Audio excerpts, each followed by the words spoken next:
দোস্ত, এই বন্ধুরা সব ধোকা, এই বন্ধুরা ধোকা। খাওয়াইতে পারলে বন্ধু আছে, না খাওয়াইতে পারলে তোমার দিকে ফিররা থুতুও মারবে না। পকেট ভারী তো বন্ধু ভারী, পকেটে খালি বন্ধু খালি। হ্যাঁ, পকেটে টাকা নাই, বন্ধুর মুখে হাসি নেই।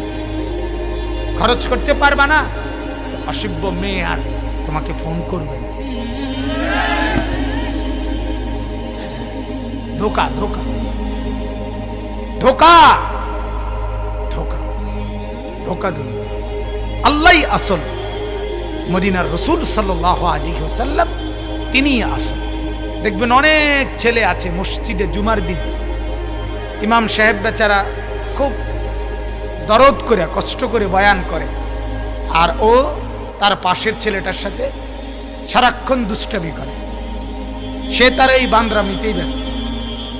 এ আজীবন এমনই থাকে, এই দুষ্টুই বখাটে, রাস্তায় রাস্তায় ঘুরে, মেয়ের পিছনে ঘুরে, সারাদিন মোবাইল টিপে। এই এক জিন্দিগি, জিন্দিগির কোনো আগামাতা নাই, শৃঙ্খলা নাই। রাত কিভাবে কাটে, দিন কিভাবে কাটে, জিন্দিগির কোনো নিয়ন্ত্রণ নেই।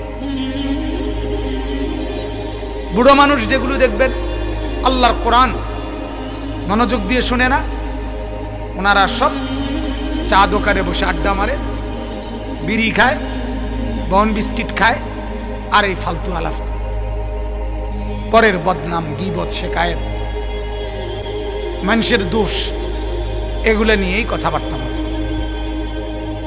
সহজ কথা একটাই, আল্লাহর কোরআন মনোযোগ দিয়ে শুনছে, রাসূলুল্লাহ সাল্লাল্লাহু আলাইহি ওয়াসাল্লামের হাদিস মনোযোগ দিয়ে শুনেছে, তো তার পরিবর্তন হতে বাধ্য। পরিবর্তন হয়। কাফেরের দিল বদলায় যায়, ইমানদারের দিল বদলাবে না কেন? কোরআন শুনে মনোযোগ দিয়ে অগণিত কাফেরের দিল বদলায় গেছে, তো একজন মুসলমানের দিল বদলাবে না কেন? কথা বলেন না? আমার হযরত ওমরের মতো পাষাণ তরবারি হাতে তার দিল বদলায় গেছে, তিনি কালেমা পড়ে মুসলমান হয়ে গেছেন। হযরত উসমান ইবনে মাযউন একজন সাহাবী, উনি কোরআন শুনে মুসলমান হয়েছেন। হযরত তুফাইল ইবনে আমর আদ-দাউসি একজন সাহাবী, উনি কোরআন শুনে মুসলমান হয়েছেন। হযরত আকসাম ইবনে সাইফি একজন সাহাবী, তিনি কোরআন শুনে মুসলমান হয়েছেন। যেই শুনছে তার পরিবর্তন হয়েছে, দিল লাগাইছে যে, মনোযোগ দিয়েছে যে, তার পরিবর্তন হয়েছে। যত লোক আপনি দেখবেন গুনার মধ্যে ডুবা, নাফরমানির মধ্যে ডুবা, সে আল্লাহর কথা মনোযোগ দিয়ে শুনে। ওই ডাক্তার সাহেব আমাদের জিজ্ঞাসা করতেছিলেন কেন মানুষের পরিবর্তন হয় না হুজুর? এর কারণ পরিবর্তন যেটার ভিতরে, সেটা সে মনোযোগ দিয়ে শুনে। জিন্দিগির সংশোধন যেটার ভিতরে, ওটা সে পড়তেই পারে। হাজারো পৃষ্ঠার বই পড়তে পারে, আল্লাহর কোরআন পড়তে পারে, বাকি পড়তেই চায়, পড়তে ইচ্ছাই হয় না। যার ফলে জীবনভর গুনাহ আর নাফরমানির মধ্যেই ডুবা থাকে।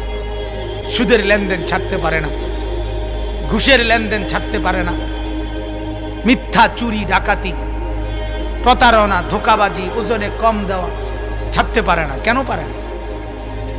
ছাড়ার জন্য যে শক্তি ছিল, অ্যাটম ছিল, পাওয়ার ছিল, সেটা তো কোরআন, সেটা তো ছিল নামাজ। এটাই তো সে নিয়মিত করছে না, যার কারণে জিন্দিগির পরিবর্তন,